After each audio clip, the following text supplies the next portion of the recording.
we're looking at the kind of manner in which we are to conduct our relationships with one another.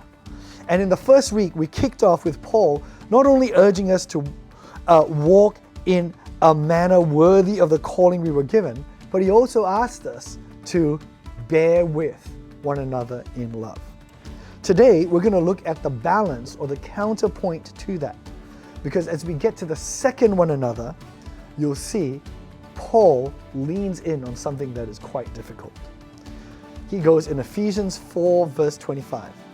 Therefore, having put away falsehood, let each one of you speak the truth with his neighbor. For we are members of one another. Or members one of another. We're calling this session Members of One Another, but as you will see from the text, Paul actually wants us to speak the truth because we're members of one another. Do you know what the main point of this verse is? It's don't lie to one another. Tell the truth. It's the balance of bear with one another. Paul is saying, don't just keep bearing and taking it in and pretending there's no problem. Tell the truth. There are these two things going on, right? Bear with one another, be patient, right? But also, on the other side, tell the truth. Tell them what's happening. Tell them what it's doing to you, what's actually taking place. Why? Because we are part of the same body. If one part of the body hurts, the other part of the body hurts too, right? I mean, if a foot steps on a rusty nail, you want to feel that pain.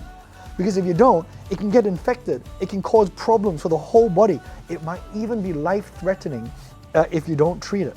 So the body must tell the truth to one another.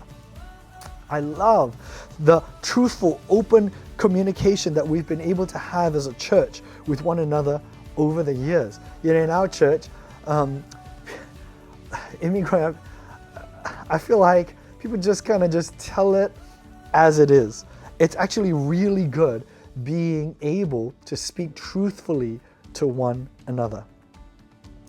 When we're trying to work out what kind of one another cycle we should have in our homes or relationships or in our lives, truth matters, especially if we're part or members of the same body. But it's also really hard to do, which is why I think Paul addresses it specifically. It's so much easier to tell the truth to strangers, right, who you'll never see again, or maybe they don't know you. That's why people leave anonymous feedback on the internet, or they write these comments with fake usernames, right? Because if you need to live with the person after the truth comes out, after you tell them the truth, wow, it's so much harder. There's a temptation to think that the loving thing to do in a relationship is to just be false. Just, after all, we're meant to be bearing with one another. So I'm not going to tell you if I have a problem with you. I'm not going to tell you that anything's an issue. I'm just going to pretend like we're okay. But it's like Chinese whispers, right? If we keep distorting the message over time, as we go back and forth one to another, things will change. And then the body will just get the wrong message. Clear, truthful communication needs to be part of your one another dynamic. Otherwise, dysfunctions can creep in. You will end up enabling things that are bad that will continue. Maybe the dynamic between your one another's will allow abuse to take place. You'll end up covering for sin. These things, they don't just affect one person, they affect your dynamic. It affects the culture of a group. It ends up affecting the whole body. Sometimes our culture is set up in a way where we can't speak the truth to one another. Maybe it's someone in authority and you feel like because of the culture, you can't talk to your boss or the pastor or your leader about something that's going on. Or maybe it's the culture is you can't speak the truth to someone older, like your parents. Or there are times when a person has the potential to be so hurt by the truth. You're like, oh my goodness, I can't tell this person the truth because it'll devastate them. So then we feel like we can't tell the truth. Now, it's important to weigh all of the relational factors in, where you're balancing the timing, the method, the appropriateness of telling the truth, right? Can the person receive it? Is this the right season to be discussing it, right? And that's why I think it's important for us to discuss this in the home group. That's why we need to talk about it, because we can learn ways to bring up the truth in love from each other. There are ways to do it in a God-honoring, humble, patient way. But regardless of how we do it, we will eventually need to put away falsehood if we are wanting to create a culture where it's possible to speak the truth to one another.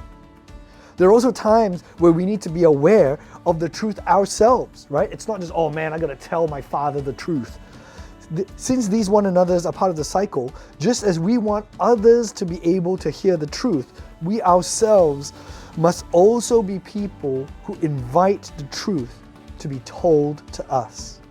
We're also part of creating a culture where truth can be spoken. But wow, it's so hard, right?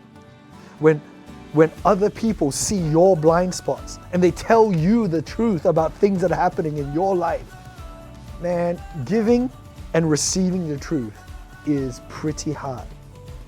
But what's clear though is that the Bible never intends for us to go on with falsehood and lies. So, steps must be taken towards the pursuit of truth in our relationships, so that we speak the truth to one another. I hope you have a good discussion today about the practical difficulties of telling the truth to one another. And I hope you work out ways in which we can shape our one another culture towards the telling of the truth. God bless.